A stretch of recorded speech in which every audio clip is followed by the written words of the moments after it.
O Senhor esteja convosco. Ele está no meio de nós. Proclamação do Evangelho de Jesus Cristo, segundo João. Glória a vós, Senhor. Depois de comerem, Jesus perguntou a Simão Pedro: Simão, filho de João, tu me amas mais do que estes? Pedro respondeu: Sim, Senhor, tu sabes que eu te amo. Jesus disse: Apacenta os meus cordeiros. E disse de novo a Pedro: Simão, filho de João, tu me amas? Pedro disse: Sim, Senhor, tu sabes que eu te amo. Jesus lhe disse: Apacenta as minhas ovelhas. Pela terceira vez Jesus perguntou a Pedro: Simão, filho de João, tu me amas? Pedro ficou triste, porque Jesus perguntou 3 vezes se ele o amava. E respondeu: Senhor, tu sabes tudo, tu sabes que eu te amo. Jesus disse-lhe: Apacenta as minhas ovelhas. Em verdade te digo, quando eras jovem, tu te cingias e ias para onde querias. Quando fores velho, estenderás as mãos, e outro te cingirá e te levará para onde não queres ir. Jesus disse isso, significando com que morte Pedro iria glorificar a Deus, e acrescentou: Segue-me. Palavra da salvação. Glória a vós, Senhor.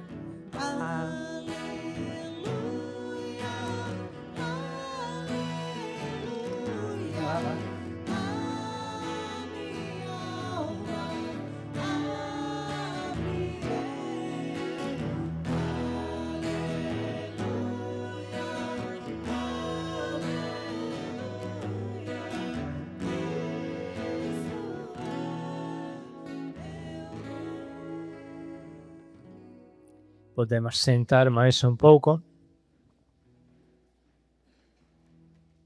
Vamos fazer uma pequena reflexão, que depois, no final da missa, eu queria que a Ellen desse o seu testemunho. Ela foi batizada na Vigília Pascal. Tem uma história muito sofrida que Jesus agora está revertendo totalmente. Depois ela vai contar. Mas agora vamos prestar atenção nesse trecho do Evangelho. Vocês ouviram o diário esta manhã, mesmo que rapidamente nós explicamos as 3 perguntas que Jesus faz a Pedro, que parecem todas iguais, porque a tradução, assim na língua portuguesa, saiu "Me amas tu?". Mas, pelo contrário, estas perguntas são muito precisas. A primeira vez, Jesus encontra Pedro, atenção, depois da traição. Imagina como é que estava o coração de Pedro. Ele tinha acabado de falar: eu vou pescar. Tinha tentado ir pescar, mas não tinha pescado nada. Esse Pedro estava muito atribulado, muito na tempestade do coração, porque tinha traído o seu mestre. Ele que tinha falado: eu darei a minha vida por ti, Senhor. Mas depois traiu. Ficou mal, entende? Porque é claro que foi difícil a traição, mas ainda pior foi o que Pedro sentiu. Ele sem dúvida se sentiu nada. Jesus se aproxima dele e pergunta: me amas tu? Atenção que a pergunta é muito forte. Hein?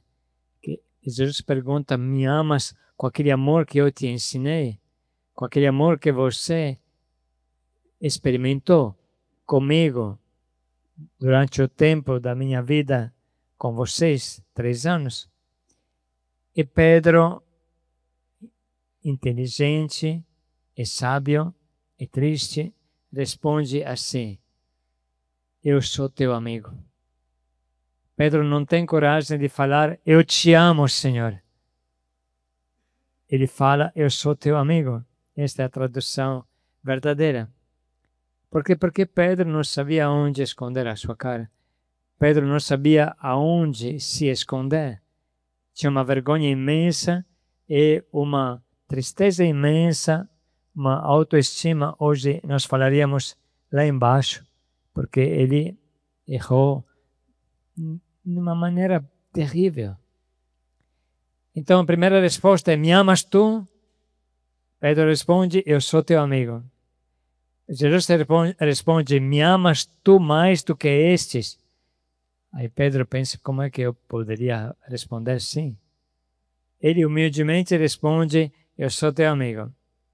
A segunda vez, Jesus pergunta: me amas tu? Tira aquele pedacinho mais do que estes, para ver se Pedro responde. Mais uma vez, Pedro responde: eu sou teu amigo. Ele não tem coragem de falar que o ama nem mais do que os outros, e nem simplesmente. Ele só diz: eu sou teu amigo. A terceira vez, isso é importante, muito importante. A terceira vez, Jesus não pergunta mais: me amas tu? Jesus pergunta: Pedro, você é meu amigo? Você percebe que Jesus desce ao nível de Pedro? Pedro não consegue se levantar, então Jesus desce. E responde: Pedro, você é meu amigo? E Pedro responde: Senhor, tu sabes tudo. Tu sabes que eu sou teu amigo. E Jesus renova a missão de apacentar a igreja. Atenção, porque esse trecho é muito importante, falo para todos nós. Às vezes a gente se sente muito inadequado, traidor, incapaz. É uma sensação que nós temos. Ingratos. Tanta coisa que passa no nosso coração. Sobretudo, parece que não conseguimos amar Jesus como Ele merece. Não conseguimos amar Jesus com aquele amor com o qual Ele ama cada um de nós. Porém, Jesus vem ao nosso encontro e se contenta daquele pouco que você pode dar. O terceiro degrau que Jesus desce é: você é meu amigo. Você tem a impressão que mais do que isso você não consegue. Me basta isso. Me basta aquele pouco que você pode me dar com o coração. Na verdade, Ele conhece o coração. Sabe que de repente aquela frase "eu sou teu amigo" significa tudo. Eu te amo com todas as minhas forças. Só que eu me sinto indigno, me sinto incapaz, me sinto assim, pessoa que erra, que falha. Isso é bem importante. E Pedro, com toda esta humilhação que viveu, e humildade, agora ele é maduro para apacentar a igreja. Imagina um pouco se tivesse um coordenador daquele jeito, arrogante, como dizer, de nariz empinado, que ele sabe tudo. Como seria duro, hein? Ter este chefe. Mas Jesus permitiu que Pedro conhecesse a sua miséria, porque assim ele podia compreender a miséria dos outros e ser aquele pai, pastor misericordioso que a igreja precisava, precisa. E, inclusive, nós podemos também, hoje, de maneira especial, rezar pelo conclave que vai eleger o Papa, que vai começar no dia 7, hoje é dia 4, amanhã segunda 5, 6, na quarta-feira começa o conclave. E você sabe que o conclave é uma votação, Pode ser que não saia na primeira votação aquela fumacinha branca aí, que define que eleger o Papa. Pode ser que saia na segunda, terceira, quarta, o que for. Mas nós precisamos pedir a graça, a força do Espírito Santo, porque ele possa escolher a pessoa certa, os cardeais que elegem, possa eleger a pessoa certa, porque É muita responsabilidade. É muita responsabilidade. 1,4 bilhão de católicos. Este homem vai guiar. É muita responsabilidade. Nós queremos, portanto, nesta Santa Missa, rezar e acompanhar os cardeais que estão lá. Tem um cardeal que a gente conhece muito bem, que é o nosso Dom Odilo, que tanto ama a Missão Belém, e nós tanto amamos ele, mas ele faz parte ele também faz parte desses cardeais que vai eleger. Poderia também ele ser eleito, mas não é importante um ou outro. O importante é que seja o que o Espírito Santo deseja hoje para a Igreja.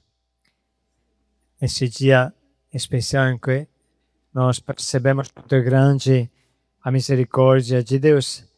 Eu convido a Ellen a vir aqui também com a Brenda, que é a grande acompanhadora. Bem, Ellen. Ellen tem 22 anos, isso, 22 anos, graças a Deus tem saúde nesse momento, mas ficou 10 meses internado no hospital, que aí vocês podem entender como foi longa a luta pela vida. Então eu peço, não sei se o outro microfone, por favor, pode ser entregue a Brenda, que é assim, ela está um pouco emocionada, mas já vai conseguir também. Se esquece de alguma coisa, a gente te ajuda, a gente conhece a história dela, e nós quisemos que ela pudesse contar para entender quanto grande é o sofrimento de quem está na rua, desde criança, desde assim, menina de rua, como é grande o sofrimento também na família e quanto é grande a graça depois que Deus dá. Pode falar com este microfone aqui mais forte. Boa tarde, meu nome é Ellen, tenho 22 anos, vou contar um pouco da minha história para vocês.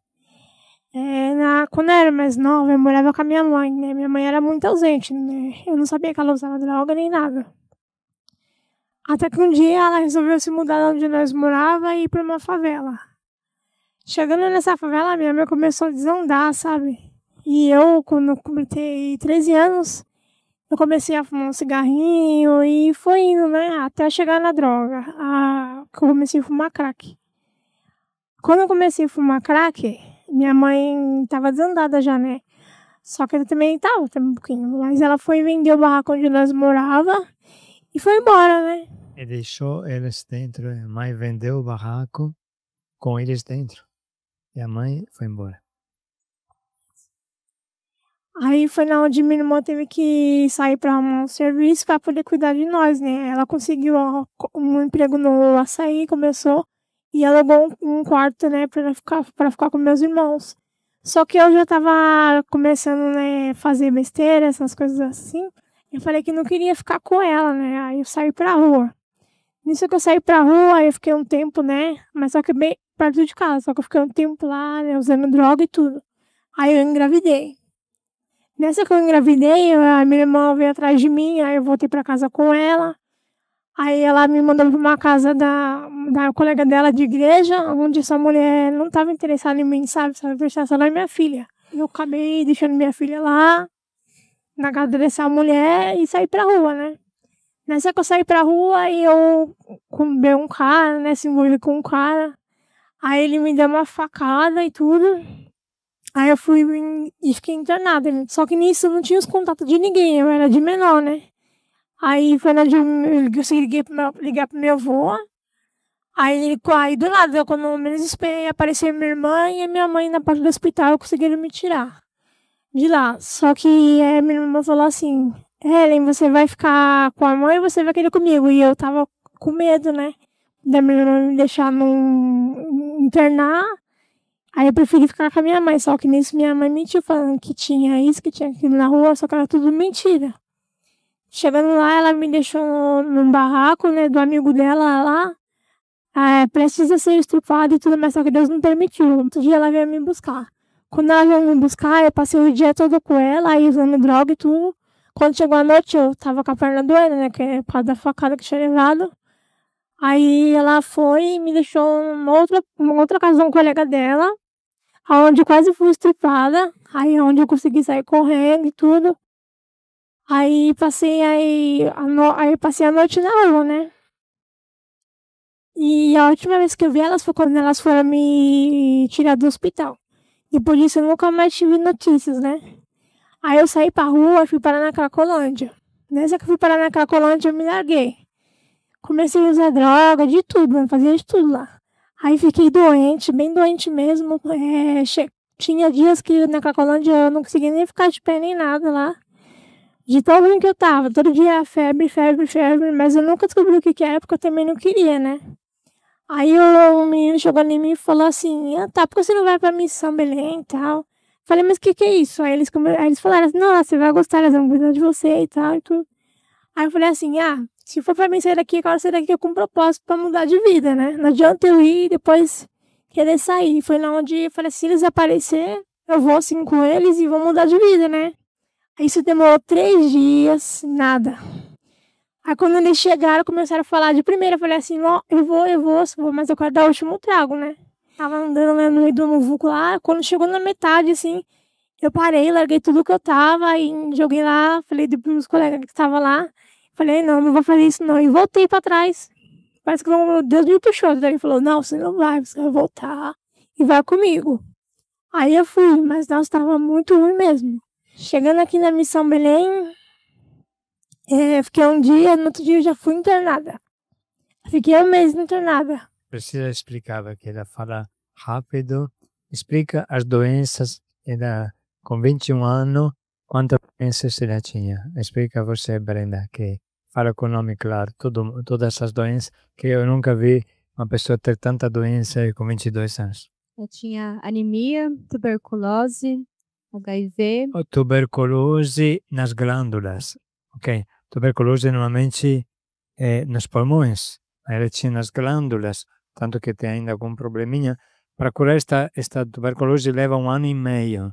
Ela chegou no 9º mês. Depois Arritmia no coração e depois dengue, que ela pegou também. A dengue, porque ela não tinha defesa imunitária, acabou pegando tudo. Imagina, em 21 anos, chegar nestas condições. Se ela não tivesse encontrado a Missão Belém, não estaria viva nesse momento. Então, ficou internada. Explica um pouco. O Jefferson e a Débora tomaram a decisão para me levar lá para São Mateus, né? Mas todo mundo já estava achando que eu ia morrer. Eu não tinha nem mais esperança nenhuma. Eu falava assim, já era, entrego tudo, tá? Tava assim, não queria nem saber, não tinha nem minha vontade de viver do jeito que eu tava. Eu fiquei internada mais um mês no hospital. Depois vim mais 1 mês em outro hospital. E por último me mandaram lá para Heliópolis. Aí eu fui onde eu fiquei uns 5 meses ou mais internada. Quando eu saí do hospital, tava com mais esperança. Deus preparou tudo lá dentro para mim, não faltou nada. Porque eu não tive, assim, muita visita, sabe? Porque não podia, né? Mas Deus preparou tudo lá dentro. Até uma mulher da igreja também chegou lá em mim. E aí, do nada, tipo assim, ela me deu um celular. Até o celular eu ganhei lá dentro do hospital. Aí, quando eu saí do hospital, fui pra casa, né, do Nelane. Aí, foi onde as meninas falaram que tinha um curso pra fazer lá, né? Aí eu falei, e eu fico preocupada, mas que curso é esse? Será que eu posso fazer? Será que eu não posso fazer? Era catequese. Foi onde eu conheci a catequese. Aí eu falei assim, eu posso fazer a catequese? Aí a Júlia falou assim, lógico que pode. Aí eu fui me interessando, sabe? Porque eu sempre quis ser batizada e dar um testemunho. Aí eu comecei a fazer, firmar, e no meio da catequese eu fui internada de novo. Tava quase terminando, aí parei, tive que ir pro hospital de novo. Um dia no hospital de novo, aí depois eu voltei pra casa. Aí eu falei assim, e agora? Eu quero pôr minhas aulas, que eu tava muito interessada. Eu quero pôr minhas aulas, quero terminar, fazer tudo direitinho, né? Porque eu já tava com o propósito no meu coração. Que foi me batizar, ser uma pessoa nova, renovar, como o corpo de Cristo. E depois que eu me batizei, aconteceu nossa, Deus fez muitas coisas na minha vida. Eu nem acredito, eu fico muito feliz também. Dia 19 eu me batizei. Dia 20 foi a primeira vez na Guadalupe.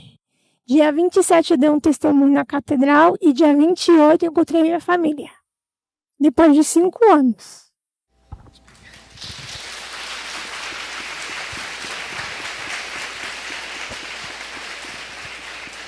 ela não tinha notícia nenhuma da família dela. E 5 anos que não via a irmã, não sabia se estava viva, se a mãe estava viva. Explica um pouco, como é que você encontrou a irmã e onde está a tua mãe?